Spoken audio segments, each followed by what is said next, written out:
So magandang araw mga bro, welcome back na naman. Ngayon na naman ay dadako naman tayo sa ating mini chainsaw mga bro. Ayan, bali ang video na ito ay request ng isa nating subscriber o viewers mga bro. Ayan, bali ang topic natin dito ay paano nga ba malalaman kung CDI ang sira nito kapag ka ang trouble niya ay walang lumalabas na kuryente dito sa kanyang spark plug.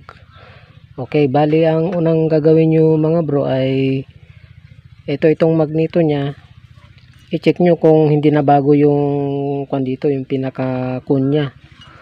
Ayan o. So halimbawa yan mga bro, yan. So itong pinaka magnet na ito, hindi yung kabila mga bro, walang magnet ito. Ito walang magnet ito dun sa kabila.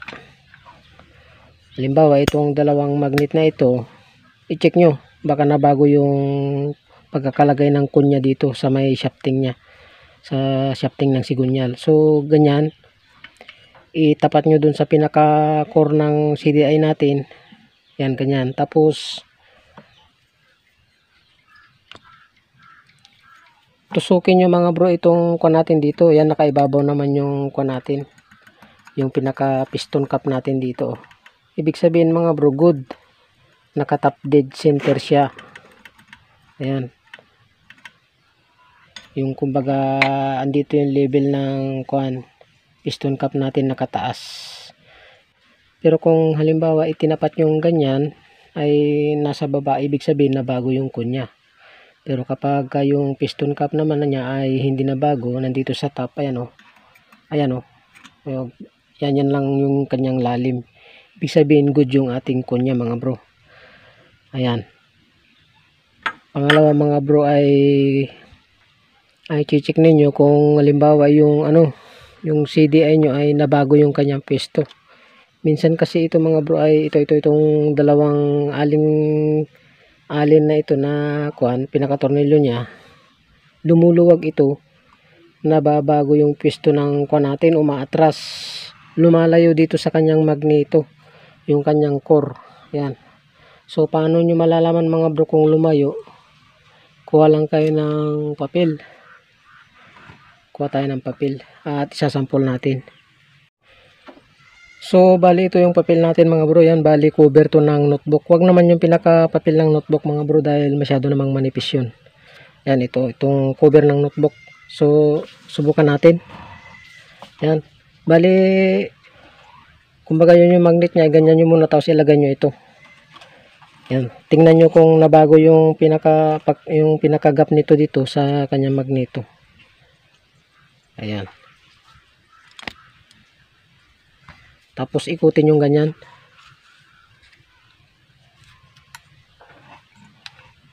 Ayan mga bro, masikip naman yung papel, ibig sabihin hindi na bago yung gap nya dito sa kanyang magneto nya, yung pinaka core ng CDI natin. CDI kasi ang tawag nila dito mga bro. Ayan o, magkalo na yung CDI nya saka yung pinaka ignition coil nya, parang direct na ignition coil. Bali ito mga bro yung kanyang kill switch. Ayan o, yan, itong pinaka terminal na yan, pagka inon mo ito, mawawala yung contact nya dito sa kanyang body ground. Tapos kapag naka-off naman yan, magkakaroon siya ng contact sa body ground. Ayun, mamamatay yung ating mini chainsaw. Ito yung kanyang kill switch mga bro. Ayan. So ayan o, hindi naman nabago yung kanyang gap dito, gap papel. So ayan, tanggalin na natin. So kapag yan mga bro, na-check nyo na yan, tapos yung kanyang kunya at wala pa ring lumalabas na kuryente dito, ibig sabihin ito ang problema, CDI mga bro. Pwede rin kumbaga tanggalin nyo itong pinaka high tension nya na ito. Tanggalin natin itong yan. So yan, ganyan. Tapos hawakan nyo yan, tapos ikutin nyo na mabilis ito. Mararamdaman nyo kung may lumalabas na kuryente dito. Pero kung halimbawa na i-check nyo na yung natin, magneto, tapos yung gap ng CDI sa kanyang magneto, at tapos inikot-ikot yung ganyan na wala kayong maramdaman na kuryente, ibig sabihin CDI mga bro. Pero kana mga bro, ilagay nyo yung kanya,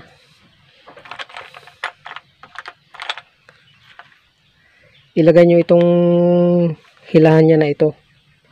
Yan, para maramdaman nyo kung may kuryente siya dito sa high tension niya. Yan, wala naman na ibang connection yan mga bro. Yan, ayan.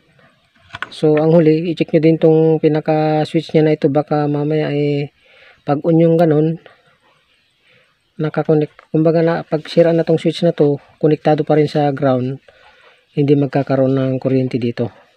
Kailangan pag kailangan pagka naka-on siyang ganun, mawawala yung contact nito dito sa ground natin. Ayan, kaya ito yung pinaka kill switch niya. Pag off nyo na ganun, yan, magkakaroon ng contact yan, mamamatay yung mini chinso natin. So yan, pakita natin sa tester. So may isa pa akong tip sa inyo mga bro. Kung halimbawa mayroon kayong, ayan, tester, ayan, so malalaman nyo kung sira na yung kanyo, yung pinaka ignition coil o CDI. Ayan, lagyan nyo lang sa X1 yung inyong tester, tapos itusok nyo dito sa pinaka kill switch nyo, tapos dito sa ground. Ayan o, ayan, dapat papalo yan mga bro. Ay, tanggalin natin tong switch muna. Ayan,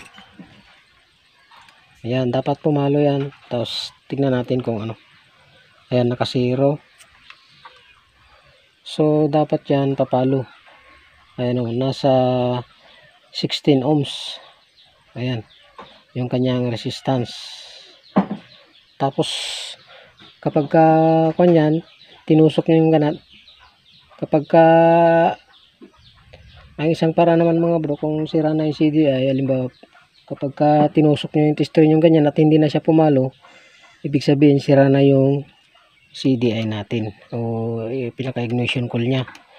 Ayan, tapos susunod naman mga bro, itong i-check natin itong pinaka switch natin kung good ba. Baka hindi naman na nag-on.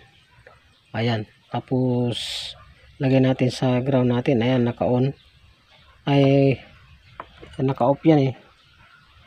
Ayan, pagka naka-off itong kill switch natin mga bro, ay magko-connect dito sa ground natin. Kung halimbawa, check natin yung switch natin kung okay. Ayan, yan yung kanyang on. Dapat walang contact ito dito pag naka-on. Tapos pag off, magkakaroon ng contact dito. Ayan, ayan o, ayan, nagko-connect. Kaya kapag naka-off yun at naka-ground yung switch natin, yan, didikit yan dyan, mamamatay yung ating mini chinso. Okay, bali yan yung pinaka tips natin sa inyo mga bro. Sana ay naunawaan nyo kahit sa simpleng paliwanag. Okay, so ganun lang mga bro, mag-troubleshoot kung paano malalaman kung CDI yung kanyang problema. Okay, so paano mga bro, sana ay nagkaroon na naman kayo ng idea sa video ito. Ayan, salamat din sa nag-request ng video ito dahil nagkaroon tayo ng video na naman mga bro, para maibahagi yung ating kunting kaalaman sa ating channel. Okay, ano mga bro, hanggang dito na lang muli at kita-kita na naman tayo sa susunod ng mga video ko. Ayan, maraming salamat ulit sa inyong panonood.